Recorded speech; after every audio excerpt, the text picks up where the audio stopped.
Then Michael, I'll say I think he's the best player ever. I don't think there'll be anybody as good as him. He's just unbelievable. People missed out not being able to see our practices because he was one guy that would go at you in practice as hard as he would in a game. I tell one story, and it's sort of an embarrassing one at that, but somehow I got on a breakaway and he's coming down the side and I'm going to go up and I'm like, well, I got to go lay it up and he's going to block it back to the other side. And I go in and lay it in and I'm looking around, where's he at? And he's over in the corner laughing. I said, what happened? He goes, well, I forgot you can't jump and I overjumped you. And you are in Australia right now. You're talking NBA basketball. You're talking great teams. You're talking great individual players. Takes it off, and there's number 23, and of course Johnny goes nuts. So I'm getting goosebumps thinking about it now. I just tried to go out there and play my game. I have no idea what you're talking about, Adam. I don't like anybody. I'm not a people person. Strand, you make the pass. Yes. Christian, can you catch the ball? Yes. All the stars were aligned and all the muscles fired at the right time, and I was able to get off the ground and throw one down. I was saving that as a surprise for you. And now, introducing your host for In All Airness, Adam Ryan. Welcome to episode 65. Thanks for joining me. Stay up to date with my monthly email newsletter. You'll receive exclusive details on upcoming podcast episodes, future high-profile guests to appear on the show, and plenty more. Simply visit inallairness.com/news. Today, I'm excited to welcome 10-year NBA veteran Eddie Nealy to the show. Personally, this was a very special conversation, as I've admired Eddie's on-court tenacity since I first watched him play, albeit via a VHS tape that I recorded from Australian TV, going all the way back to the 1990 NBA playoffs. We talk about that particularly and much more in this career-spanning conversation. Thank you, Eddie, for making yourself available. Show notes for this episode, including links to numerous topics that we covered, are at inallairness.com/65. Now, onto the show. My guest today was a 4-year standout at Kansas State University. He played for 10 seasons in the NBA and is known to many as a tireless competitor who gave it his all on the court. Ed Nealy, thanks for joining me. Oh, it's good to be here. Now, just before we actually get going there, Ed, I've seen you referred to as Eddie and Ed. What do you actually prefer? Oh, I go by both. My name is Eddie, but when I got to college, they shortened it down and just called me Ed. I'll stick with Eddie as long as I remember throughout this conversation. That's fine. Now, I read with interest that your dad was your high school basketball coach when you played at Bonner Springs, Kansas. That's about all I know about your high school career. How successful was the team, and what was it like to have your dad calling the shots? It was fun. Well, it could be hectic at times. We both are headstrong and we would battle a bit, but it was all good. He was, a big part of it. He was a fundamentalist, and it started there where, we would practice fundamentals, every day. We had a good run. We were a 3A school, which there was 5A was the biggest, 1A being the smallest, and we made it to state twice. Didn't quite win, but we had a good run. It was fun. At what age did you actually begin playing basketball seriously with the view to perhaps taking it further beyond high school? I really didn't get into the sports thinking I would go anywhere in it. Back in that time, like today, I mean, you see the professional sports on TV every time you turn around. I mean, there's so many channels for it and stuff. I'm making myself old. Back in the late 60s, early 70s, there was only maybe one day on Sunday you'd have sports and stuff. So it wasn't as easy to see and stuff, but, you just played it. I mean, you had neighborhood kids and you'd go out and whatever sport was in the season, that's the sport that you played. Especially a small school. I mean, going into high school, when it was football season, we played football, then basketball. And we didn't have baseball at the time. And I just played it because I enjoyed it. I loved the competition. And I didn't think much about going further. And probably until my senior year in high school, or before my senior year, started getting interested in maybe going to college to play basketball. Okay, and you mentioned football there. I just have to ask, given that you had a strong build, did you love playing football as well? What sort of gave you the idea to focus on basketball, or that's where the potential sort of showed? Well, I liked playing football, and I actually probably had more scholarship offers or interest in me playing football than basketball. But It's a tough game. My sons actually played it. My oldest son played 4 years at Texas A&M. He played a year with the Vikings. I enjoy watching it, but I didn't enjoy getting up the next day after a game and having bruises everywhere and stuff like that. The basketball is a non-contact sport, so it's supposed to be. Yeah, I enjoyed it a little bit better. Yeah, gotcha. Although that's debatable sometimes about the non-contact when we get to the NBA side of things for sure about your career, but we'll get to that shortly. Now, you did mention in your senior season was when you started to get some interest from some colleges. What I read in researching for our chat today, you were a two-time academic All-American. Was it true that only Kansas State and Yale were the universities that actually recruited you strongly? Yeah, I had a couple other schools that sent letters and stuff, but didn't really follow up and that. But I went to a visit to Yale and enjoyed it. That campus was unbelievable. It was I had a great time there, and I look back and it could have been something that I could have done, but at that time, being from the Midwest, it was a long way from home, and having a big strong family, Manhattan was a little bit closer. Now, you played for 4 seasons under coach Jack Hartman at Kansas State University. I read about a great game that you played a major role in. It was during your freshman season. It was Kansas State at Kansas. You hit 2 crucial free throws, which sealed victory in the final seconds. Now, I might be testing the memory banks here when we're chatting about those sort of things, but what do you remember about that particular game playing against Kansas, who I can only assume would have been a big rival? I grew up only about 15 minutes from Lawrence, where University of Kansas is, and my high school girlfriend, her dad graduated from there, and he had tickets, and we would go to the games quite often. In fact, growing up, in the Big 8 tournament at that time was always the Christmas tournament was there, and I actually would go to watch KU and Missouri more than I would watch K-State. And my 2 oldest sisters, the twins, they went to K-State and ran track, and then my next sister, she went there as well. So that's when I started getting interested in Kansas State. And then after going there and then being a freshman, growing up so close to KU and it being a big rivalry like that, be in that position to hit a free throw to win the game was, you can't explain it. It's just something that you dream about. It was a big deal. Sounds like you've got a very talented family there as well in terms of what they've achieved also, which is great. The game I'm referring to was in February of 1979, so we're testing the memory banks at this stage, but it's just great to relive some of these things and chat about parts of people's careers that have long since gone, but are fantastic memories that still stay to this day. You made it to the NCAA Tournament in 3 of your 4 college seasons, and 1981 was your best result where you made it to the Elite 8. Can you describe some key memories from that time at Kansas State? Like, does anything particularly jump out atop anything else? I was real fortunate. I played, 3 years with Rolando Blackman, who went on and had a great career in the NBA and was just a phenomenal player. And that year we beat Illinois, who was ranked in the top 10 and expected to go places. And at that time, it was, I believe, I don't think they'd expanded it to 65 teams yet. It was still only 48 or something like that. Mm-hmm. And we had to actually play a game to get in. We had to play San Francisco. And then we won that game, and we won the honor to play Oregon State, who was ranked number 1 in the country for almost the whole year. And Steve Johnson was the center on that team. We played him in Pauley Pavilion. Wow. And upset them. And then we got to play Illinois and beat them. And we couldn't get past North Carolina. We gave them a good game, but fell to them. And it was a good run. We had fun. And it was funny because then my rookie year, when I was with the Kansas City Kings, Steve Johnson was on that team and Eddie Johnson. And Eddie played at Illinois. And it was funny, the first practice, Eddie was giving me a hard time, and I ended his college career, he said, and he couldn't forgive me for that. That's great, because Eddie's a former guest of the show as well. I've had him on the show and we chatted about his career at length as well, and it's great to hear that you've got ties, of course, going back to your college days against him and then being teammates when you got to the Kansas City Kings. So, yeah, thanks for sharing that sort of information. Now, I believe as well, just before your senior season, your team toured Japan as well in July of 1981 in some kind of World Basketball Championship. Do you have many memories of that trip overseas?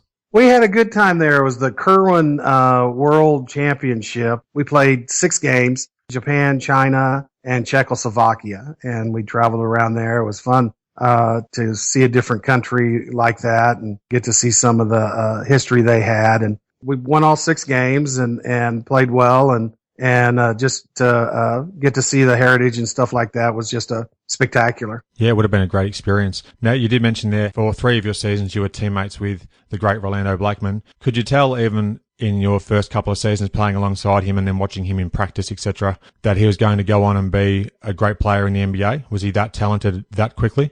Yeah, he was that good. And it's funny, my freshman year, I made the free throws to beat KU. We were playing in Manhattan, and we were playing the University of Nebraska. And we were down 2, and he got fouled with 1 second left. And, I look back at it, and I told him after that game, I said, your free throws tonight to put us into overtime were much harder than the free throws that I made to win the game against KU. And he looked at me like, why? And I said, well, when I was at Lawrence, at their field house, it was crazy. They were booing and all that. And when you're shooting the free throws, you could hear a pin drop.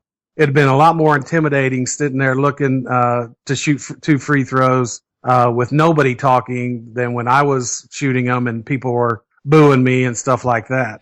Yeah, that's very true. And also, he'd have a history of doing this because in 1987, in the NBA All-Star game, Rolando hit 2 free throws with no time left to force an overtime period as well in that game. But completely different circumstances, but interesting how history repeated itself. Right. Now, you left college with averages of 10.6 points and 8.7 rebounds per game. The NBA draft in 1982 was on June the 29th in New York. The Kansas City Kings selected you at pick number 166 overall in the 8th round. This was the draft where James Worthy out of North Carolina went number 1 pick to the LA Lakers. What do you recall from draft day, and where were you, and sort of how did you celebrate hearing your name getting called to become an NBA player?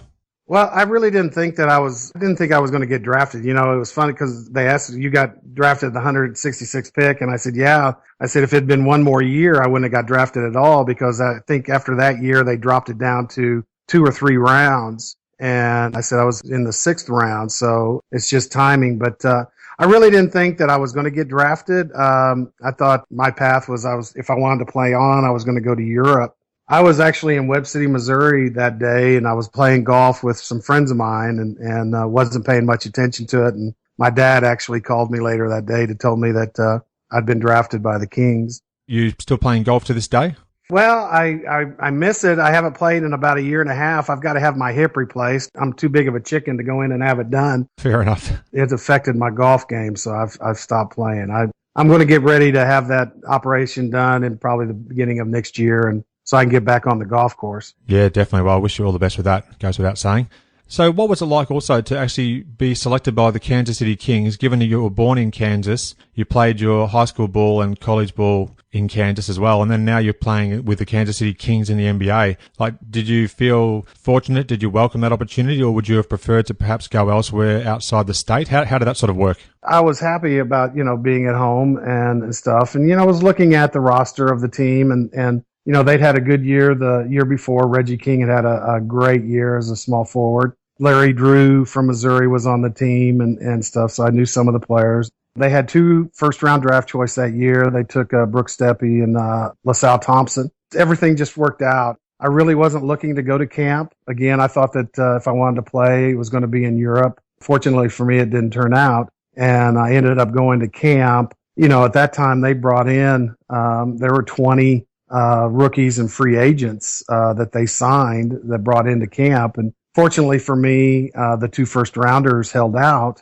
and they weren't there. It was quite interesting because the first 3 days we did nothing but drills, never scrimmaged, never did anything, just these drills that I'd been doing from, junior high, high school, college and stuff. And so it was just second nature to me. And they made the first cut. They cut 18 kids. Wow. After the 3rd day. Basically, it was because I knew the drills. You don't have time to learn them. And when you got to step in, I think it was just a way that they looked to see if you could pick stuff up. And it was just stuff that I knew from early on. And the other players struggled with it because they were new to them. That helped me quite a bit.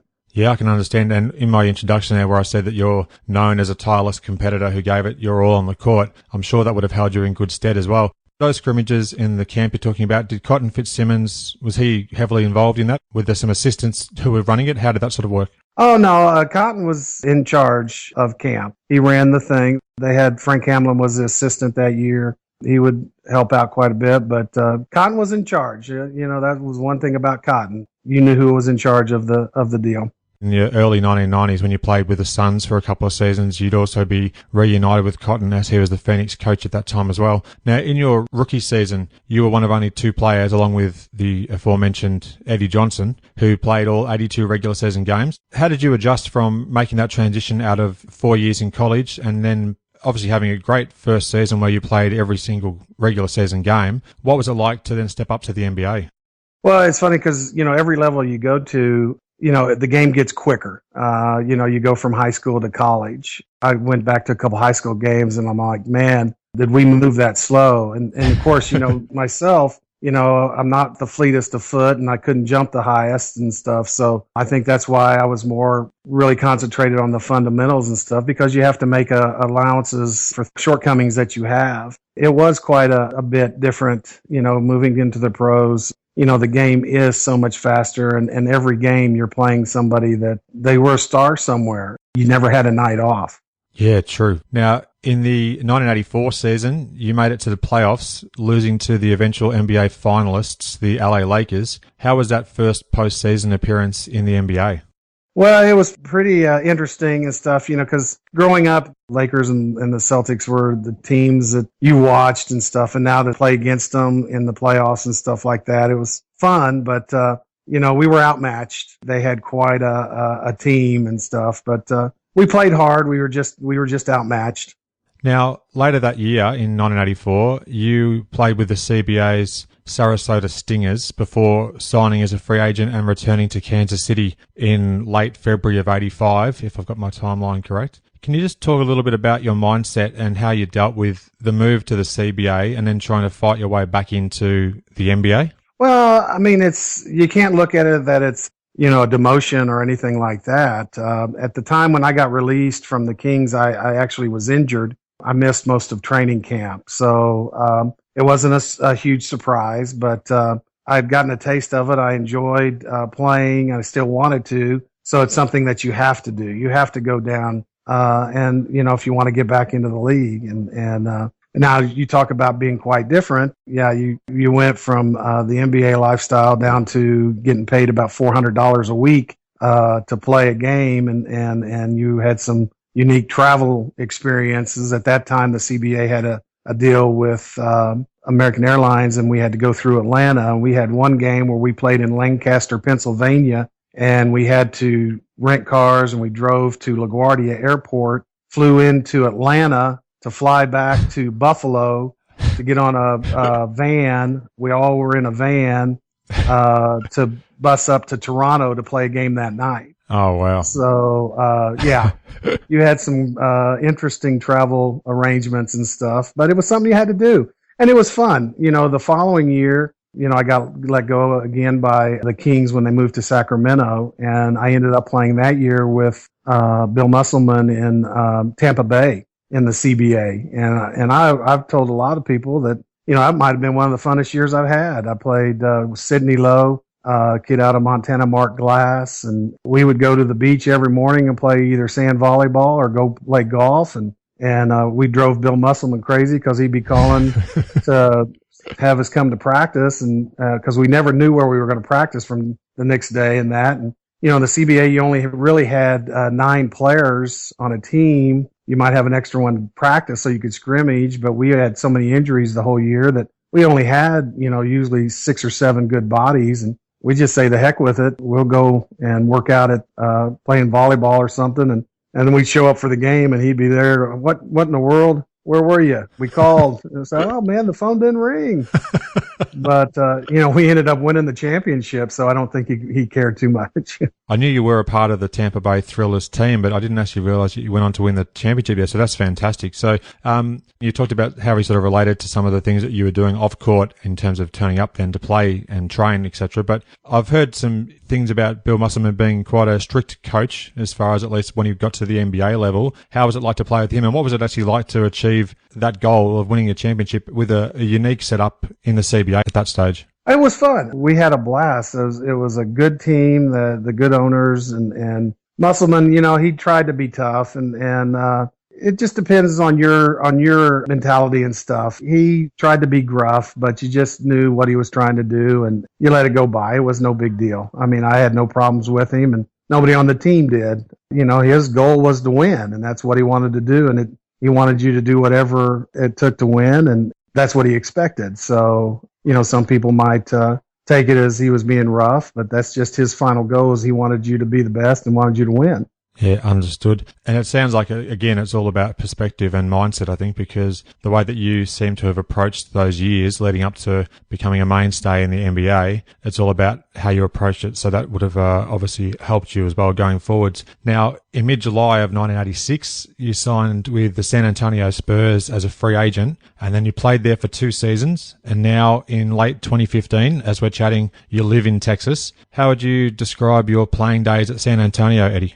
Well, we had, again, Bob Weiss was the coach. It was his first head coaching job, and he was a great guy. Really liked Bob. But unfortunately for him, my first year here, they drafted David Robinson, the first pick in the draft, and he had to do the 2 years of the service commitment. Mm-hmm. You take the best player in the country, you have him, but he's not going to be there to play. And that's going to throw you off. And unfortunately at that time too, we were a hodgepodge of players. We had some good ones, had some great players, but unfortunately a couple of them were at the end of their career. And if we would have had David, it would have been something a lot better. I mean, to have him to come in and play would have been outstanding. But we had some great players. Johnny Moore was one of them, and he got sick during the year. But we had Alvin Robertson, who I think is really underrated as a player. He just, you talk about a guy that didn't stop when the whistle blew until the game was over, and he was a competitor. And we had Johnny Dawkins, Johnny Sunvold, and Artis Gilmore, and that. We had fun. It was funny because one guy goes, just how much fun do you think we'd have if we were winning? It was a good group of guys and played hard, and we made the playoffs one of the years. And again, that team, you keep talking about the Lakers, they knocked us out again. So I enjoy San Antonio. It's a great city to live in. There are a lot of players that used to play here that reside here still. I enjoy it. My wife, is born and raised here and stuff. It's a nice town to live in.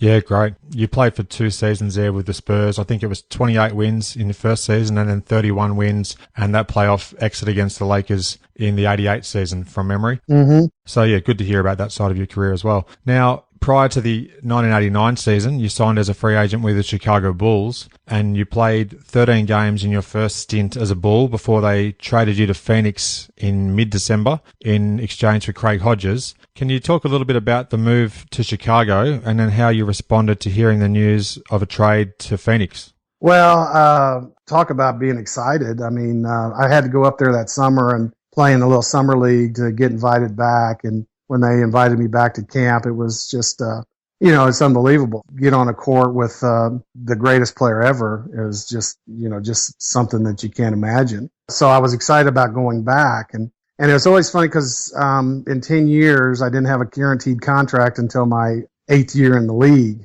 Wow. You always having to make the team, and that can be hectic. And it always was around Christmas that was about 2 or 3 days before Christmas. That was the day that if you were on the team that your contract became guaranteed. Mm-hmm. And so it was about that time, my fiance at the time, she was moving from San Antonio to Chicago. She had all my stuff on a truck. We were moving up there because we had just come off a road trip that I'd started playing. I averaged about 20, 25 minutes a game. And so, I wasn't having her move anything up there until my contract was guaranteed and I was assured that I was going to be there the rest of the year. Yep. And so, it looked like everything was good. And so, I jinxed it and we had stuff moved up there and she came up and we found an apartment. I was living in a hotel still. And, so we got back to the hotel and I opened the door and there must have been 50 messages under my door and the message light was going off and I'm sitting there and she goes, "What does this mean?" And I said, "Well, I think I just got cut." So I started listening to the messages, and the first one was Cotton Fitzsimmons and said, "Niels, you're on the first flight out. We'll see you tomorrow morning." And she looked at me and I said, "Well, I just got traded." Oh, man. Which was a relief, but not for her because I had to be out on the 8:00 flight. She's in Chicago for 3 days, didn't know anybody, and she had to wait another 3 days for my furniture and stuff to get there. So she had to wait in Chicago, and when they got there, tell them, "Well, we need you to go to Phoenix." So Wow. it was a relief to know that I was traded instead of cut. And I got out there with, Cotton. I knew Cotton well, and Eddie Johnson was on the team again, so I knew him, and Jeff Hornacek, who played at Iowa State, and it was just a fun group. I was fortunate the 10 years that I played. Every team that I was on was a good group of guys, and that makes it a lot easier to handle the stress and stuff when the players that you're playing with you like. Yeah, definitely. Obviously, you've played against Michael Jordan as an opponent in the previous 4 or 5 seasons before becoming a Chicago Bull, but you mentioned how you're in a summer league to then get the invite to actually come to Chicago and then become a member of that team. What was it like in your first couple of meetings with Jordan and Pippen, when I would have been 1 or 2 years into his career as well, Horace Grant, those sort of guys, Doug Collins was your coach. How did you sort of go in those first few interactions with the guys and becoming a part of that Chicago team? For me, it was, you wanted to be there, but not seen, be off to the side a little bit and, go in and do your job and try to not make waves and stuff. Scotty and Horace were unbelievable. Yeah. I think they were in their second or third year and, they're just fun to be around. And John Paxson, just a class act. Then Michael, some people asked me the other day what I thought of Michael, and I said, I'll say I think he's the best player ever. I don't think there'll be anybody as good as him. He's unbelievable. To be on the same floor as him and I didn't think that I deserved to be. And he never made me felt that way. You were on his team, you were a part of it. And I've heard some people say that no, he did make you feel like you weren't as good. And I never got that. I enjoyed playing with him. He was a great guy and it was fun to watch him. People missed out not being able to see our practices because he was one guy that would go at you in practice as hard as he would in a game. And he would do some things in there that just, it was unbelievable. I've read some great stories about Jordan on the practice court, and there's plenty of great stories that have come about as how competitive he was in training, even as you just said now, as he would be in a game. But is there anything particular that perhaps stands out from some of your training sessions, even when you became a member of the team a second or even that third time, that spring to mind, perhaps that you could shed a little bit of light on in terms of how competitive he would get? Oh, he would go at you. When he stepped on the floor, there was no taking any time off. He was going to give you 100%. I tell one story, and it's sort of an embarrassing one at that, but somehow I got on a breakaway, and he's coming down the side, and I'm going to go up, and I'm like, well, I got to go lay it up, and he's going to block it back to the other side, and I go in and lay it in, and I'm looking around, where's he at? And he's over in the corner laughing. I said, what happened? He goes, well, I forgot you can't jump, and I overjumped you. That's fantastic.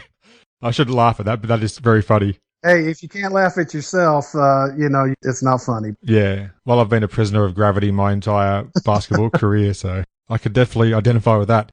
Now, in terms of the 1989 and 90 season, just before the season started, Phoenix traded you back to Chicago. Right. You were a Chicago Bull for the second time. What were you thinking when you realized that you were headed back to the Windy City? Well, I was excited. I was disappointed that I left, that year, but unfortunately going back and forth between Chicago and Phoenix were not two bad teams. You had two teams that made it to the semifinals, that year. Phoenix, you had Kevin Johnson, Jeff Hornacek, Tom Chambers, Mark West, Eddie Johnson, Tyrone Corbin, and Dan Marley. I mean, that was a heck of a ball team. Yeah. Then, what do you say about Chicago? You had Cartwright, Paxson, Michael, Scotty, Horace, Stacey King, Will Perdue. I mean, that was a great team. So I couldn't pick two better teams to go back and forth from, but I was excited. I wanted to stay in Chicago, and I was excited about going back. Yeah, it's great to hear you talk so fondly of your teammates on both those squads. You're surrounded by some great players and savvy veterans and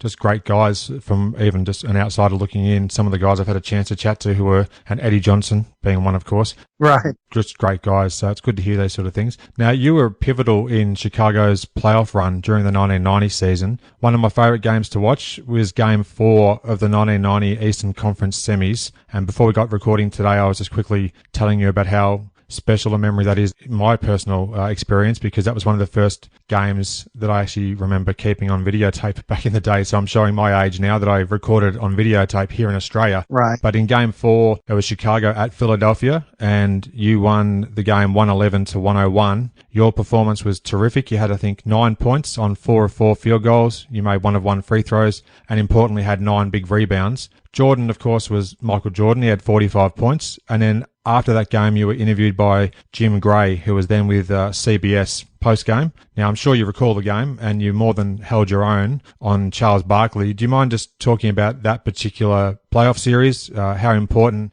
and how great of a game you had yourself there, and what it was like to know that you could definitely mix it up with the best in the game? Well, playing that series, we went to Philadelphia up 2-0. Sad thing happened. Scottie Pippen's grandmother passed away. She raised him, and he had to go back to be with family and stuff. So he missed Game 4. So it was big. I mean, we lost Game 3, and there were some things said. In the fourth quarter, we had the second unit in, and we made a little comeback on them. And Charles Barkley, who's a good friend of mine, he's hilarious. I love Charles to death. Yeah. But he made a comment that, play the second unit all 4 quarters and see how bad we beat them and stuff. So that put a little burr on, under some of our saddles and stuff. And so when we found out that Scotty wasn't going to be there at that game, I wanted to play hard for him because I know he was hurting. I know he wanted to be there, but we wanted to get back to Chicago 3-1 instead of 2-2 and put a little extra spark in it, try to urgency to make it play a little bit harder. And with that team and that, you didn't have to have something to make you play harder. You wanted to play hard for that, for the team and that city. Chicago's a great sports venue. And I fit in there really well because it's a blue collar town and they really appreciate people that go in there and work hard. And that's what I tried to do. Yeah, and the phrase blue collar, that just stands out perfectly. I was thinking that as you were just saying it, so I'm glad that you identified so well and the fans appreciated your efforts because they really enjoyed watching you play. I've got a number of games from that 1990 playoffs campaign, and anytime you checked into the game, they were right behind you in terms of support. So I'm sure that would have been great to have them on your side as well because they can sometimes be a little bit notorious for either having it for somebody and being against somebody. So that's good to hear. Right. Now, in the 1990 Eastern Conference Finals, you played in each of the 7 games. The Bulls extended Detroit the full 7 games before losing, and then, of course, the Pistons would go on to win the 1990 championship. Do you mind just talking about that rivalry, the Bulls versus Pistons? Obviously, you played in enough of those games as a member of the Bulls to identify with the strong, I'm not sure if hatred's the right word, but definitely they were big-time competitors. So how was it being a part of that and getting so close to making it into the finals in 1990, yet coming up just that little bit short? Well, it was tough, especially to them. I mean, it was a big rivalry. I mean, they had an outstanding team from 1 to 12. I mean, you can't take anything away from them. A good friend of mine, Scott Hastings, was on that team, and so we went to dinner a couple of times during that series. But it was tough. They won all 4 games on their floor. We won 3 games on ours. And I think I really look at it that way. If we could have, taken care of business during the year, won a couple of games we should have, that we didn't play our best and had home court advantage, we would have won that. You never know. They were a great team, but that's just the way the series went. It just, unfortunately, we fell on the short end. Yeah, for sure. Now, before the 1991 season, you signed with Phoenix as a free agent. So you returned to the Valley of the Sun for 2 seasons on a very exciting team, as we were talking about previously, who had a very promising future. What was your take and your opinion on that return back to Phoenix for those couple of seasons, Eddie? Well, it was probably the toughest decision I made. I didn't want to leave Chicago, but as I said, in the 10 years I had, the first guaranteed contract wasn't until I signed with Phoenix that year. And my wife was pregnant with our first child and wanted to start taking care of the family and stuff. And like I said, if it would have been probably anybody else but Phoenix, I wouldn't have done it because they did make it to the semifinals that year as well. And they had a great nucleus. And, I thought I just had as good a chance to get to the finals with them. And so that's why I did. I was excited to go back. It was a good group and a good team.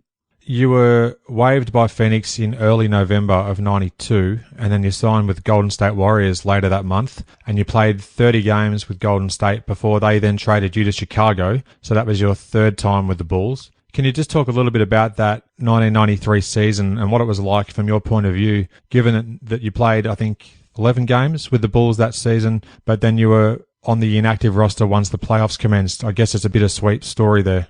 Well, beginning of that year, Phoenix wanted to put me on injury reserve, and I just felt that at that part of my career, waiting to see if somebody got hurt, I was at the end of my career and felt that I could help somebody out there, and so it was sort of a mutual deal to be waived. Yep.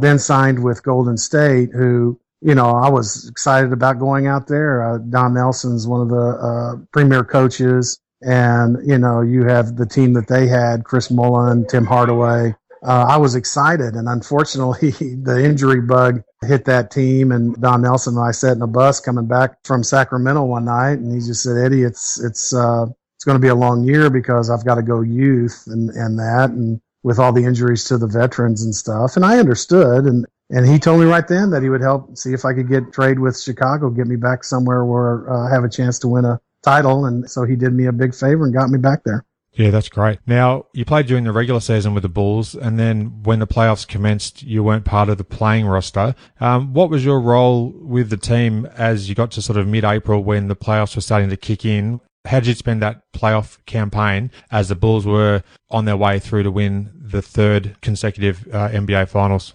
I showed up for practice every day and went through the drills, and I would scrimmage. I felt that how I practiced could affect the way that they played. So, I looked at it that I was just as big a part of the team as if I was on the roster and, gave it whatever I had. If they wanted me to go out there and push these guys in practice, I would do it. So, I'd try to make them work as hard, keep them ready for the games.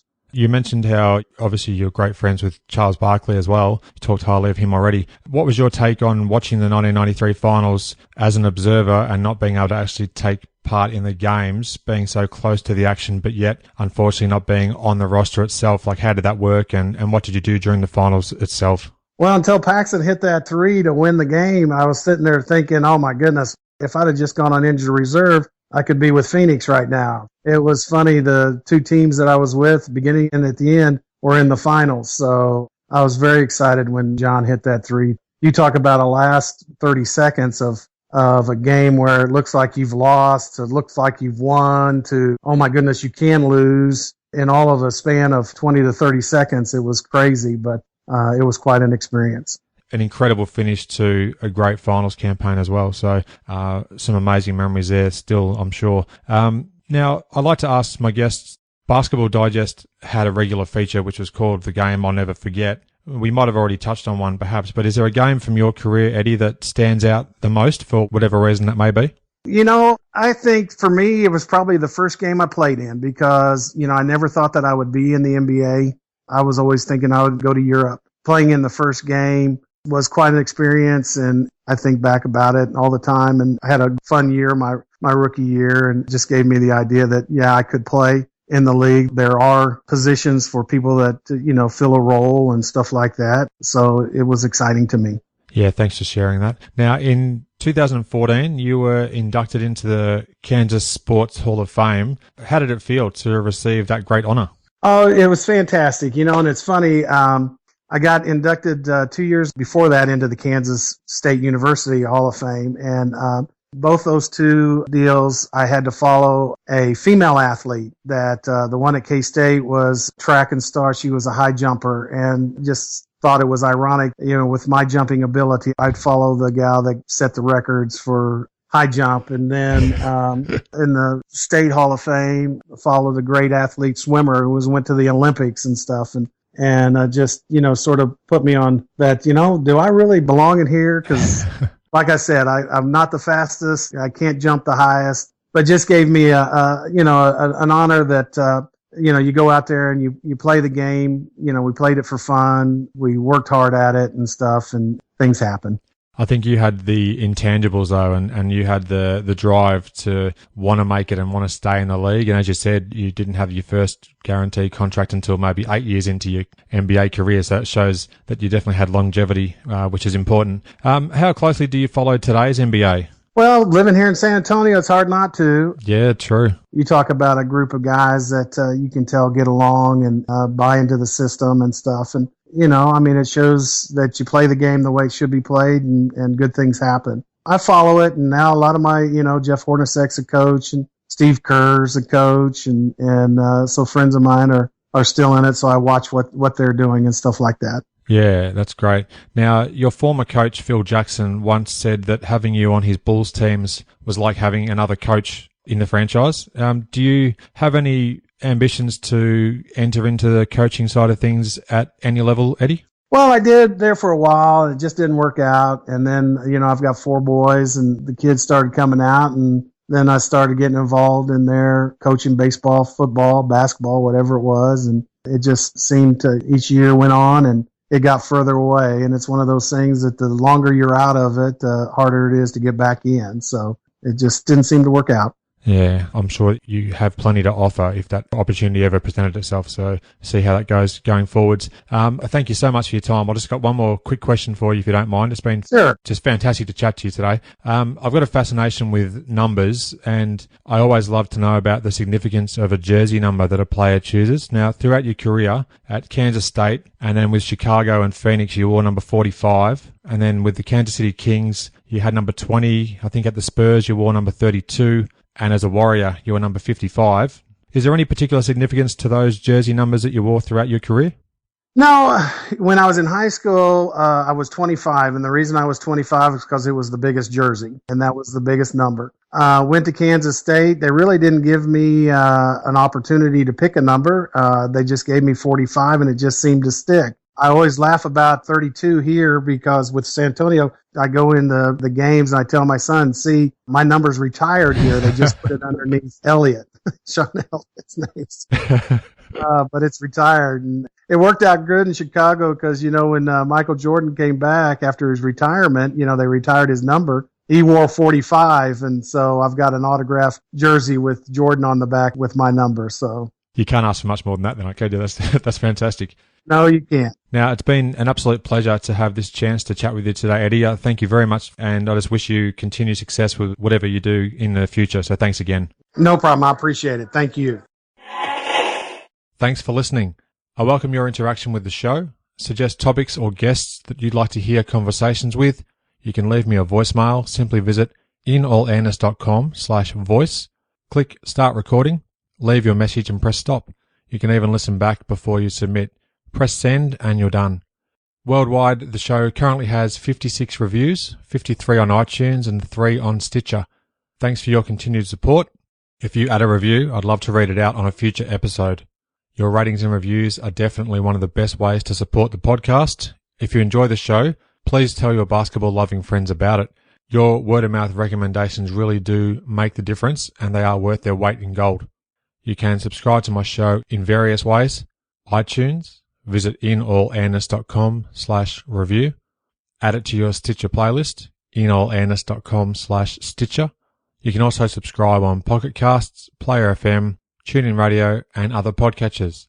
Of course, it's always available via the podcast app on your iOS device. Thanks for listening. I hope you enjoyed the show and share my web address with your friends and colleagues, inallairness.com. Check out the podcast archive for plenty more episodes with high-profile guests. Follow me on Twitter at @InAllAirness. Please add your like to the show's social hub, facebook.com/InAllAirness. Join me next time for another edition of the show.